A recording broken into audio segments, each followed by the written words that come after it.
Hello दोस्तों, आप सभी को मेरे यूट्यूब चैनल पर स्वागत है। आइए हम लोग इस वीडियो में देखते हैं बायोलॉजी का कुछ टॉपिक जैव विकास, फिर हम लोग जानेंगे लामार्कवाद और डार्विनवाद। और इसके पहले वाले वीडियो में हमने आपको बताया था मोनोहाइब्रिड क्रॉस और डाई हाइब्रिड क्रॉस, जो कि बहुत ही इम्पोर्टेंट है। यदि आप उस वीडियो को नहीं देखे हैं तो सबसे पहले आप उस वीडियो को देख लें, उसके बाद ये वीडियो देखें, बहुत ही बेहतर आपको समझ में आएगी। उस वीडियो में हमने एक संकरित संकरण यानी कि मोनोहाइब्रिड क्रॉस और द्विसंकरित संकरण यानी कि डाई हाइब्रिड क्रॉस के बारे में बताया हुआ है। और उसके बाद वाला ये पार्ट 4 है, इसमें हम लोग जैव विकास और लामार्कवाद और डार्विनवाद के बारे में जानेंगे। तो देखिए, यदि ये आपको बेहतर से समझना है तो आप इस वीडियो को पूरे अंत तक देखें। और चैनल को, अगर आप मेरे चैनल पर नए हैं तो चैनल को सब्सक्राइब करें, लाइक करें और अपने दोस्तों के साथ में शेयर करें। तो चलिए हम लोग देखते हैं जैव विकास। तो सबसे पहले हम जानते हैं कि जैव विकास क्या होता है। जैव क्या है? तो जैव के मतलब होता है जिसमें जान है, और एक होता है अजैव जिसमें जान नहीं होता है। अगर अजैव की बात करें तो अजैव में क्या हो जाएगा? प्रकाश हो जाएगा, मिट्टी, हवा, पानी और तापमान, ये जो है ये अजैव घटक है। और एक होता है जैव। जैव मतलब जिसमें जान होता है। तो बायोलॉजी में ये जो टॉपिक था, जो ये लोगों को काफ़ी दिनों तक दिक्कत का सामना करना पड़ा कि आखिर इस पृथ्वी के ऊपर जीवों की उत्पत्ति कैसे हुई होगी। तो बहुत सारे वैज्ञानिकों ने अपना अलग अलग मत दिया कि इस पृथ्वी पर जीवों की उत्पत्ति कैसे हुई होगी। तो कोई कुछ और बताया, कोई कुछ और बताया, और सबने यही बताया कि ऐसे हुआ होगा। किसी ने ये नहीं बताया कि पृथ्वी पर जीवों की उत्पत्ति ऐसे हुई। सबसे पहले यहाँ पे अगर साइंस है, साइंस के स्टूडेंट जो होता है, ये साइंस जो भी वैज्ञानिक सब होता है, वो तो भगवान को मानता ही नहीं है। वो बोलता है कि पृथ्वी पर जीवों की उत्पत्ति कीचड़ से हुआ होगा, ये सूक्ष्म जीवों से पैदा हुआ होगा, या ऐसे ही हो गया होगा। लेकिन धर्म की किताब अगर आप पढ़ते हैं तो अलग अलग धर्मों में अलग अलग तरीके से बताया जाता है। धर्म जो हिंदुत्व है वो कुछ और बताएगा, और मुस्लिम जो है, इस्लाम जो है, वो कुछ और बताएगा। तो अलग अलग धर्मों में अलग अलग इसका व्याख्या होता है कि नहीं, धर्म हिंदुत्व हो या मुस्लिम हो, ये एक ही मैसेज देता है कि जो जीवन की जो उत्पत्ति हुआ, डायरेक्ट भगवान ने, अल्लाह ने इंसान को बनाकर इस दुनिया में भेजा। लेकिन साइंस जो होता है ना, इसको नहीं मानता है। बोलता है नहीं, पृथ्वी पर जीवों की उत्पत्ति ऐसे हुई नहीं, कीचड़ से पैदा हुआ होगा, है ना। तो जैव, सबसे पहले हम आपको बता दें कि जैव विकास का मतलब क्या हुआ। जैव मतलब जिसमें जान है, जिसमें जान होता है। और अब जान क्या है, किसमें है, आप तो बेहतर जानते हैं। पेड़ पौधा, जीव जंतु, जानवर, मनुष्य, जितने भी सारे के सारे क्या है, जैव है। तो इस जैव का उत्पत्ति इस पृथ्वी पर कैसे हुआ होगा, यही जैव विकास के हम लोग अंतर्गत पढ़ेंगे। तो जैव विकास जो होता है ना, कि आज जो हम लोग मौजूदा जो इंसान है, चाहे कोई जानवर है या कोई पेड़ पौधा है, क्या शुरू में ऐसे ही था? साइंस के हिसाब से ऐसा नहीं था, है ना। यानी कि हम लोग जटिल अवस्था में हैं, हम लोग सरल अवस्था में होंगे। उसके बाद से धीरे धीरे हम लोग में परिवर्तन होते गया, कुछ चेंज होते गया, चेंजेस होते गया।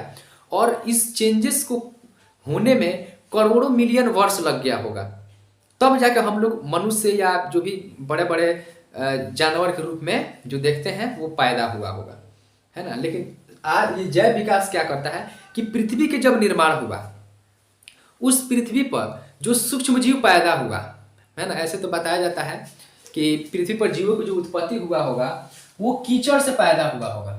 यानी कि मिस्र जो एक देश है, मिस्र देश में एक नदी थी जिसकी नाम नील नदी बताया जाता है। इस नील नदी में कीचड़ बना, फिर कीचड़ से सूक्ष्म जीव पैदा हुआ होगा।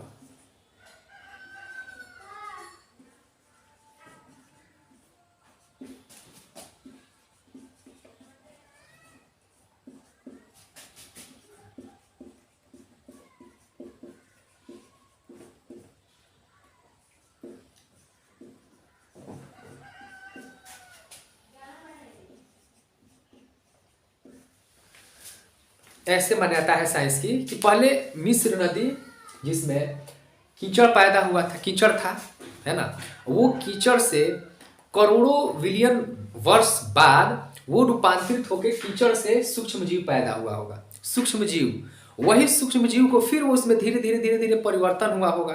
अब परिवर्तन होते होते यानी कि परिवर्तन होने में करोड़ों वर्ष लगता था। अब करोड़ों वर्ष के बाद वो सूक्ष्म जीव से मछली बन गई होगी, फिर मछली से वो सर्प बना, सांप, है ना, कितने मिलियन वर्ष, करोड़ों वर्ष में।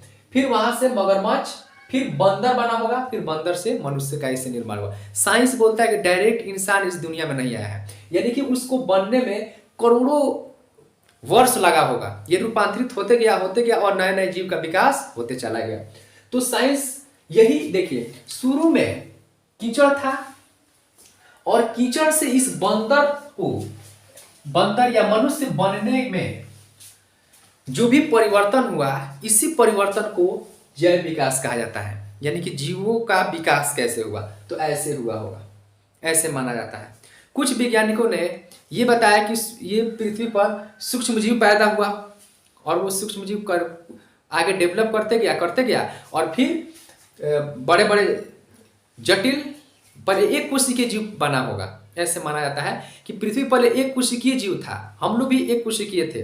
वो एक कोशिकीय फिर कुछ दिन के बाद बहुकोशिकीय में परिवर्तन हो गया, उसमें कुछ होते गया, चेंज होते गया और नए नए जीव का विकास होते चला गया। तो ये साइंस के हिसाब से यही जैव विकास है कि पृथ्वी पर जीवों की उत्पत्ति लगभग, ये नदी है, नील नदी है ये, इसी नदी में कीचड़ से ये कैसे सूक्ष्म जीव, यानी कि सूक्ष्म जीव से मछली, मछली से सर्प, मगरमच्छ, बंदर और मनुष्य का विकास हुआ। तो शुरू से लेकर के और आधुनिक मानव तक बनने में जो भी परिवर्तन हुआ, चेंजेस हुआ, इसी को हम लोग जैव विकास के अंतर्गत पढ़ते हैं। तो ये जैव विकास हुआ।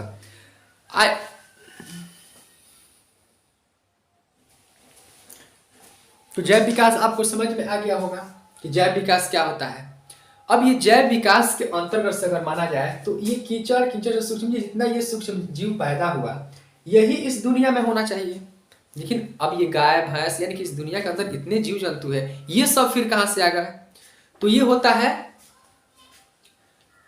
ये कुछ जीवों के अंतर हो गया। और कुछ वैज्ञानिकों का ये मत है कि इस पृथ्वी के ऊपर कुछ तत्व था, जैसे कुछ गैसें हुई होगी, वो गैस यानी कि जो तत्व था, आप जानते हैं कि तत्व जो होता है एक ही परमाणु से मिलकर बना होता है। तो तत्व जो था वो दो तत्व आपस में मिलकर एक नया यौगिक, सरल यौगिक बनाया होगा, फिर वो यौगिक आपस में मिलकर उससे भी जटिल यौगिक बनाया होगा, फिर उससे अभिक्रिया करके उससे भी भारी यौगिक, यानी कि धीरे धीरे उस यौगिक डेवलप करते हो गया, भारी होते गया और भारी होते होते होते जाकर वो सूक्ष्म जीव बन गया होगा। और फिर वो सूक्ष्म जीव डेवलप करते गया और फिर जीवन की उत्पत्ति ऐसे आप देखेंगे।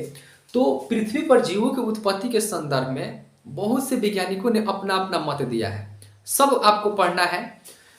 तो ये जैव विकास हम आपको बता रहे थे कि आज के जो भी जीव जंतु है या मनुष्य है, आज जिस तरह से दिखता है वो ऐसे शुरू में नहीं था, बल्कि वो बिल्कुल उसके अंदर परिवर्तन होते गया और आज के डेट में भी कुछ परिवर्तन देखने को मिलता है।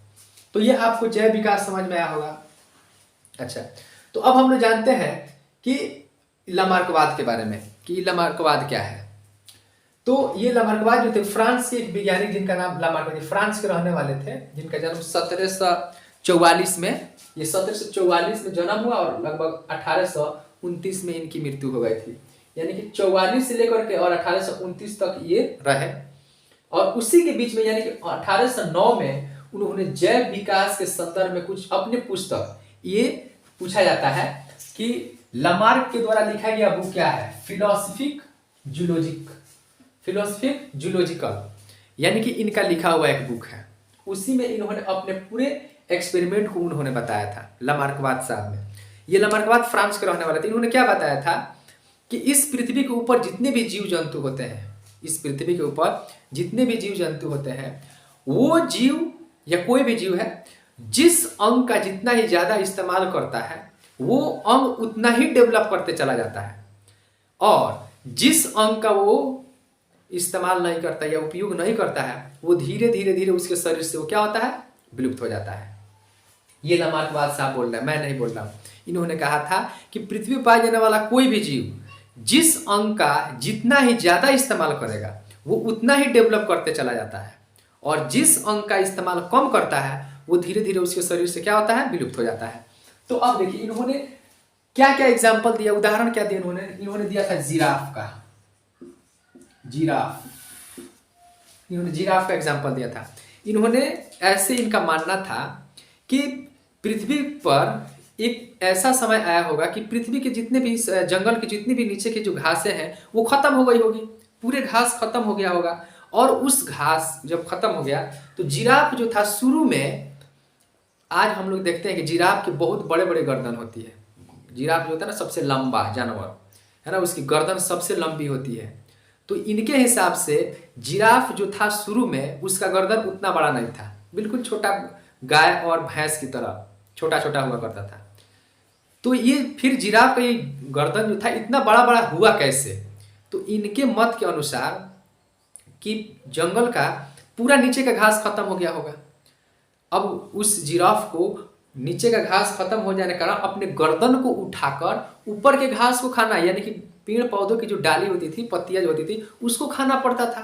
तो जैसे जैसे ये गर्दन को ऊपर उठाते गया और पत्ती खाता था, यानी कि गर्दन को बढ़ाते गया और ये गर्दन का इस्तेमाल ज़्यादा करने लगा। गर्दन का जब इस्तेमाल ज़्यादा करने लगा तो इसका गर्दन और डेवलप होते गया और ये बड़ा हो गया। ये ऐसे इनका मानना था। तो ये लामार्कवाल साहब का ये कहा हुआ बात मैं बोल रहा हूँ कि इन्होंने यही कहा था, कोई भी जीव जिस अंग का जितना इस्तेमाल करेगा उतना ही वो डेवलप करते चला जाता है, उतना ही विकसित होते जाता है और आगे चलकर एक नए जीव का वो निर्माण कर लेता है, ये विकास कर लेता है जिराफ का। अच्छा, फिर इन्होंने बताया था कि सांप जो है उसका पैर हुआ करता था, पैर, वो पैर के द्वारा चलता था। लेकिन जब वो झाड़ी में जाता था तो उसके पैर जो होता था ना वो झाड़ी से में फंस जाता था, जिससे उसको काफ़ी दिक्कत होता था। उस सांप ने अपने पैर का इस्तेमाल करना ही छोड़ दिया, तो धीरे धीरे धीरे धीरे उसका जो पैर है उसके शरीर से विलुप्त हो गया। ये लामार्कवाल साहब का मानना था, ठीक, कि जिस अंग का इस्तेमाल कोई भी जीव जितना ही ज़्यादा करेगा वो उतना ही विकसित होते जाएगा, और जिस अंग का इस्तेमाल बहुत ही कम करेगा या ना के बराबर करेगा तो वो धीरे धीरे वो अंग उसमें से विलुप्त हो जाता है। उदाहरण आपसे पूछा जाए कि लामार्क ने क्या दिया था, तो जिराफ दिया था। जिराफ का गर्दन उतना बड़ा नहीं था, बट उसने गर्दन को उठाकर ऊपर के घास खाने के लिए इस्तेमाल करने लगा। धीरे धीरे उसके गर्दन बड़ा होते चला गया और एक नया जिराफ बन गया, यानी कि नया जीव बन गया। वो क्या नष्ट होता है? तो मगर सर्प जो है, सर्प के पहले पैर हुआ करता था, वो पैर धीरे धीरे उसका इस्तेमाल करना छोड़ दिया, वो धीरे धीरे उसके शरीर से वो पैर क्या हुआ, विलुप्त हो गया। लेकिन इस लामार्कवाद की जो बात था वो कुछ ज़्यादा दिन तक नहीं चला, है ना। जर्मनी के एक वैज्ञानिक जिसका नाम था वाइसमान,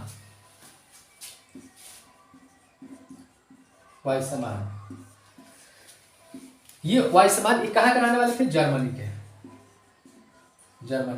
ये जर्मनी के रहने वाले थे वाइसमान। इन्होंने क्या किया, इस लामार्कवाद के बातों को लेते हुए इन्होंने एक एक्सपेरिमेंट किया। इन्होंने क्या किया, एक चूहा को लिया और उस चूहे को पूंछ को काट दिया, चूहे के पूंछ को काट दिया। फिर उससे जो चूहा पैदा हुआ उसको रखा उन्होंने, फिर उससे जो चूहा पैदा हुआ फिर उसका भी पूंछ काट दिया, फिर उससे जो पैदा हुआ उसका भी पूंछ काटे। ऐसे करते करते उन्होंने पूरे 21 पीढ़ी तक उस चूहे के पूंछ को काटते गए, लेकिन जो भी चूहा पैदा होता था वो पूंछ वाला ही पैदा होता था। अगर ये लामार्क साहब अगर ये सही होते कि जिस अंग का इस्तेमाल जितना ही ज़्यादा किया जाता है वो अंग उतना ही विकसित होता है, और जिस अंग का इस्तेमाल छोड़ देते हैं हम लोग वो धीरे धीरे हमारे शरीर से विलुप्त हो जाता है, ये लामार्क साहब। लेकिन अगर ये लामार्कवाद सही रहता, लामार्क साहब सही रहते, तो ये चूहा जो था 21 पीढ़ी तक लगातार इसके पूंछ को काटा गया, तो पूंछ कटा हुआ ही चूहा पैदा होता अगर ये सही रहते तो।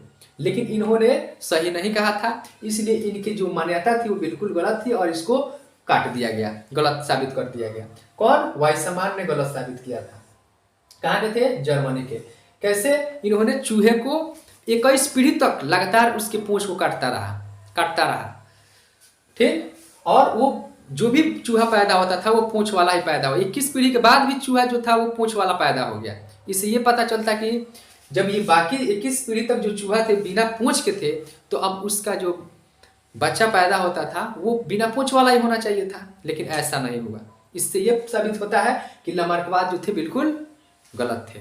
अच्छा, इसके लिए और बहुत सारा एग्जाम्पल दिया था। जैसे हम लोग भारत की संस्कृति है कि कितने साल से जो हमारे जो पूर्वज जो हैं, जो औरतें होती हैं, वो अपने नाक को अपने कान को छेदवा रही है। यानी कि हमारी दादी थी, दादी से उसकी दादी, उसकी दादी, ऐसे करते कई पीढ़ी तक, पता नहीं कितने सालों से भारत की जो संस्कृति रही है कि नाक कान को छेदवा देना। तो ये लगातार ये होते आ रहा है। अगर ऐसा बात ये लामार्कवाद सही रहते तो आज हम लोग जो भी पैदा होते हैं वो नाक और कान छेदवाए हुए पैदा होते हैं, लेकिन ऐसा नहीं होता है। क्योंकि ये गलत है ना। अगर जिस अंग का हम जितना ही इस्तेमाल करेंगे उतना ही डेवलप होना चाहिए। और भी एग्जाम्पल हो सकता है, जैसे कि आप देखते हैं हम लोग लोहार होता है, वो लोहे को पीटते पीटते उसकी जो मसल्स होती है, जो बॉडी होती है, वो काफ़ी कठोर हो जाती है। उसका जो बच्चा होता है, लड़का होता है, वो भी अपने हथौड़ी का इस्तेमाल करके, यानी कि इतना लोहे को पीट कर उसका भी मसल स्ट्रांग हो जाता है, मजबूत हो जाता है। फिर उसका बेटा जो होता है, ये लोहार की जो खानदानी चलती है। अगर लामार्क सही रहते तो जब लगातार ये चल रहा है बॉडी बिल्डर वाला, तो उसके घर लोहार ही पैदा होता है, यानी कि बॉडी बिल्डर वाला ही पैदा होता है। लेकिन ऐसा नहीं हुआ। क्यों? क्योंकि लामार्कवाद साहब सही नहीं थे। तो इन्होंने यही बात बताया था। अक्सर ये 2 नंबर का क्वेश्चन पूछ लिया जाता है कि लामार्कवाद क्या है, तो आप यही बताएंगे कि लामार्कवाद साहब कहाँ के थे। सबसे पहले ये फ्रांस के, ये जन्म 1744 में और मृत्यु 1829 में। इन्होंने 1809 में ये अपने एक बुक लिखा था। ये बुक का नाम पूछ लिया जाता है कि लामार्क के द्वारा लिखी गई बुक कौन है, तो इस बुक का नाम है फिलोसॉफिक जूलॉजिक, यानी कि इस बुक का नाम है। इसी में इन्होंने बताया था कि कोई भी जीव, ध्यान से सुने मेरे बात को, कि कोई भी जीव जिस अंग का जितना ही ज़्यादा इस्तेमाल करेगा या उपयोग करेगा, वो अंग उतना ही उसमें विकसित होते चला जाता है। और जिस अंग का जितना ही धीरे धीरे इस्तेमाल कम कर देता है, धीरे धीरे उसके शरीर से वो विलुप्त हो जाता है। एग्जाम्पल क्या दिया था, जैसे विकास में अगर एग्जाम्पल, तो जिराफ बताएंगे, हमने अभी आपको बताया।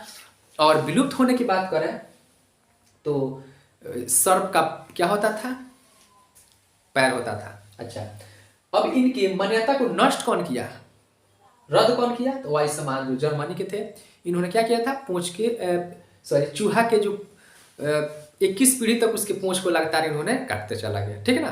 तो ये क्या था, लामार्कवाद था।